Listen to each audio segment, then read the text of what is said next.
Tunay na dahilan ng pag-unfollow ni Bella Padilla kina Kyle Echari at Piolo Pascual. Nagulanta ang ilang netizens sa mapansing hindi na nakafollow si Bella Padilla kina Kyle Echari at Piolo Pascual sa Instagram. Dahil dito umugong agad ang mga kahaka, baka may hindi pagkakaunawaan sa pagitan nila. Ngunit agad namang nilinaw ni Bella ang issue sa pamamagitan ng isang tweet sa X.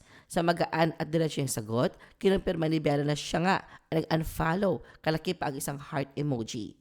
Ipinaliwanag niyang umabot na sa 7,000 ang accounts na fina-follow niya kaya binabuti niyang mag-declutter. Plano ni Bella na unti-unting bawasan ang kanyang fina-follow hanggang sa umabot ito sa 0. Pagkatapos nito, balak niyang isa-isang i-follow muli ang mga kaibigan at malalapit sa kanya. Ibinahagi rin ni Bella na nakausap niya si Kyle tungkol dito at ipaliwanag ang kanyang layunin kahit walang personal na issue sa gitna nila. Sa halip isa itong hakbang para sa isang mas maayos at makabuluhang digital experience.